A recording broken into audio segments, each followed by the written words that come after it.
Ladies and gentlemen, this is TVP World. I'm your host, Benjamin Lee, and welcome aboard the Eastern Express. Now, in this episode, we're diving into a story about leaky sanctions and gas from Russia. European officials are mulling over a potential comeback tour for Russian gas. Apparently, something that, by turning on the tap again, they might coax Moscow into sitting at the negotiation table over Ukraine. Who knew that the secret to peace might be hidden behind a pipeline valve? Now, sometimes the price of gas is measured not in dollars per cubic meter, but in the cost of Europe's future. So, join me on this wild ride through pipelines, politics, and price wars. Here's a look at our latest report. Europe is faced with a certain problem when it comes to Russia: energy. The EU's sanctions have affected several sectors of the Russian energy empire, but one remains relatively unscathed: liquefied natural gas. Recent reports say that despite the efforts of some countries to reduce reliance on Russian LNG, Moscow's export of this resource has surged dramatically. While some, like Germany, have been opening LNG terminals to cut the Russians out, this is not always the case.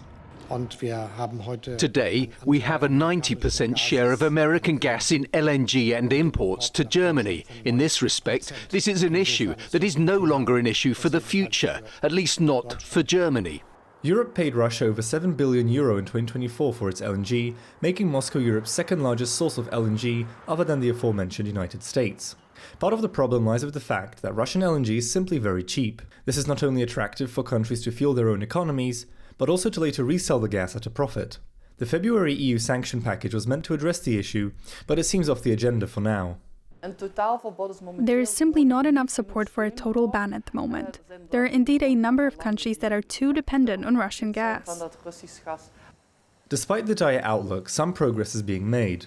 Belgium, one of the largest importers and re-exporters of Russian LNG, has promised to halt sales from the Yamal LNG terminal to non-EU countries. But more has to be done, observers say. France, which topped the charts in 2024, imported some €600 million worth of Russian LNG. Given these sums, it will require a Herculean effort by EU members to cut this vital resource out of their energy mix. And now let's take a look at the issue in greater detail. Imagine a European energy cocktail party where a couple of states have decided that perhaps the bars should serve cheaper booze, or in this case, gas. Now, their logic is that it will lower energy bills and maybe even get them a friendly chat with Moscow. Meanwhile, the rest of the world is giving this idea the side-eye, thinking, sure, that's invite trouble to the function. And if you thought that was bad enough, wait till you hear about the LNG debacle. In 2024, even as many nations tried to dodge Russian pipeline gas like a bad dinner date, the EU still managed to cozy up to Russian liquefied natural gas. While Berlin waved a stern goodbye to Russian LNG at home, banishing it from its Deutsche Energy terminal in November, the gas didn't vanish. It just found a detour through Belgium. Now, let's talk numbers for a moment. Russian LNG exports shot up by 21% year on year, reaching a record high in 2024. That's right, despite all the drama, Russia managed to turn up the heat, producing more LNG than ever before, all while dancing around international sanctions. And why wouldn't they? With LNG being the cash cow that funds Moscow's war machine, any reduction in these exports would be like pulling the rug out from under their own feet. Yet here we are, with Europe caught in this doozy, trying to decide if cheap energy is worth the moral and strategic compromises. It seems the West is busy recalibrating its priorities, leaving the EU to juggle energy shortages, political pressure, and high prices. And that's why some European officials are even eyeing a return of a pipeline gas from Russia. Their argument is as straightforward as it is controversial. Lower energy prices would ease public discontent and maybe even create a semblance of peace in a region that's been on edge for far too long. Sure, why not offer Fox the key to the henhouse in the name of budget cuts? Now, critics argue that resuming Russian gas imports would simply embolden a regime that's already using energy as a weapon of war. And while the EU aspires to ditch all Russian fossil fuels by 2027, reality has a way of meddling with even the best laid plans. After all, when your pipeline delivers not just gas, but also geopolitical complications, there are no easy moves. Europe is at a crossroads, and while some see the return of Russian gas as a lifeline, it would only be a Trojan horse that might sabotage not only peace efforts, but also the continent's long-term strategic goals. And now, here to shed more light on the issue is Michał Paczkowski, Senior Analyst for Institute of Central Europe in Lublin. Hello, sir, and welcome to Eastern Express. Hello. So today we're discussing Russian energy, especially LNG, and potentially return of Russian gas. And my first question would be, why is it so hard for European nations to stave off of Russian energy altogether? Well, I think, of course, there is a bunch of problems related to this issue. Of course, we have problems related to the legal gaps, because right now re-exports of Russia LNG is still available. So this is the one case, and of course we are talking here about the global market LNG, but nevertheless, there are only a few LNG exporters. So in that case, that's when you have the situation when the one is on the sanctions. So in that sense, it is very important for many countries to have access to LNG, to have access to natural gas, and this is one of the reasons why this is so hard. And exactly, we don't have, I could say, international approach, unified international approach to these issues. All right, like I mentioned, there is a lot of gap when it comes to regulations of these sort of LNGs, especially, it's the third year into the war. We've talked about various sanction package, but every one of those seem to look like it has more hole than a Swiss cheese. Is there just no political will to actually carry it out? When it comes to what you mentioned earlier, the countries don't really see eye to eye. Is it because of their personal interests? Yes, I think this personal interest, of course, there are some long-term contracts, but nevertheless, it is important to have a global approach to sanctions on Russia Federations. And so this is one of the issues why still we have LNG import from the Russia Federation. Of course, some, for example, Poland, Baltic countries like Lithuania, there is one LNG terminal in Klaipėda. They decided that they will not import LNG from Russia Federations like Poland, but many countries in the west part of Europe, they decided that they can still buy LNG, and this natural gas is then re-exported, for example, to Germany. All right, like I mentioned, a lot of Western European countries still heavily rely on Russian energy, even though their rhetoric says otherwise. The way we see it is that we have people who say we should stave off of Russian energy, people who say we should work with Russia, but at the end of the day, they're both in favor of importing these LNGs. Do you think that we might see a change going forward with more of these sanctions being put on, or do you think they will just find more ways to go around it? I think the most important sanctions right now are which have been imposed by the United States on the 10th of January. It was the latest Biden administration. They imposed sanctions on two LNG projects, two operating companies, Portovaya and the Baltic Sea and Vysotsк. And we know that right now LNG from these two LNG terminals will not be imported by countries like Spain, Belgium, or France. So the United States sanctions are right now the most important, and I think that if you compare the sanctions which are imposed by the European Union, so they are not so I could say stick. There are some parts that they can Russia Federation can work with these sanctions. But if you have on the table United States sanctions, they are the most important right now. And we hope that the next sanctions which will be imposed by the United States will be the most important. Right. And when it comes to these LNGs coming into European countries, who are the beneficiaries of these? Who benefits the most from LNG, and who do you think stands to win if the countries are actually able to stave off of Russian energy? Well, actually, we are talking about countries which have benefit from the most of the generally the sanctions. If you are talking like that, so of course the United States, there are a significant LNG exporter, one of the biggest in the whole world. Of course, Norway is increasing pipeline exports to Europe. Qatar also expanding LNG supply contracts. Of course, we have still Algeria, Azerbaijan. So these countries are the most they most benefited from sanctions on Russia Federation. But we will see what will happen the next couple of months, having in mind this. The sanctions on United States on this two LNG terminals and how these LNG flows will look like in Europe. Is there an argument to be made that a lot of these countries that are now using a large amount of Russian LNG are also facing economic issue within its own country, and as a result having a little bit of political issue? We saw most of the very Ukraine-friendly parties within Western European countries taking a beating in the polling numbers. So perhaps getting the gas price, the energy price, getting the prices down is actually their way of staying in power in order to continue helping Ukraine? Or do you think that's just a roundabout way to import cheap energy without, and make it sound good? I think, still it is a business. And from my point of view, I think that if you are talking about the energy security, this is the most important issue. If we have war on Ukraine, so if you want me to stop this war, the most important issue is to stop importing LNG or Russia crude oil or other products. So of course there are some, I could say, transport issues. Also there is an opportunity to buy the cheapest crude oil or cheapest LNG. But nevertheless, I think if you really want to help Ukraine to win this war, the European Union countries should stop importing LNG or other commodities from Russia Federation.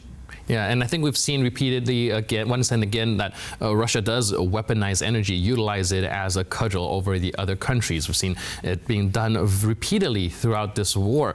But then we also see some countries talking about restarting transportation of Russian gas once the war is over. Have they not learned their lesson, or is the economic issue just so strong that they had no other choice?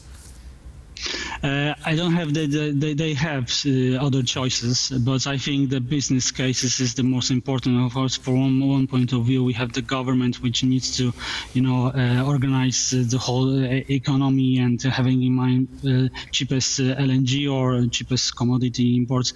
It is very important for the economy as a whole. But nevertheless, as you mentioned, many countries they didn't learn what has happened during the war, and before that, many countries in Central Europe decided that they want to diversify the energy sources, and in that sense, it is good to be against such a project, against such a perspective that once again Russia will be able to, for example, export natural gas using the Nord Stream 1 or if eventually even Nord Stream 2. So this is not the way that we should go. Right. And with the United States now, generating energy once again with Trump's drill baby drill policy, do you think that there is a chance that the European countries can replace the reliance on Russian energy by buying from America, and in this sense kind of alleviate some of the burden? I think, of course, from if we compare, for example, the years 2017 and 2021, before that, so we are talking right now about the first presidency of Donald Trump. So the LNG export increased something like 400%. So and Joe Biden administration, I think it was something like last year, at the beginning last year, they decided that some of the new LNG projects will not come put online. So in that sense, I think that the United States policy will change, and United States will be once again increasing LNG exports. So I think that many countries, even from the Central Europe, like Poland, Lithuania, and of course Croatia, when there are LNG terminals, can benefit from United States LNG exports.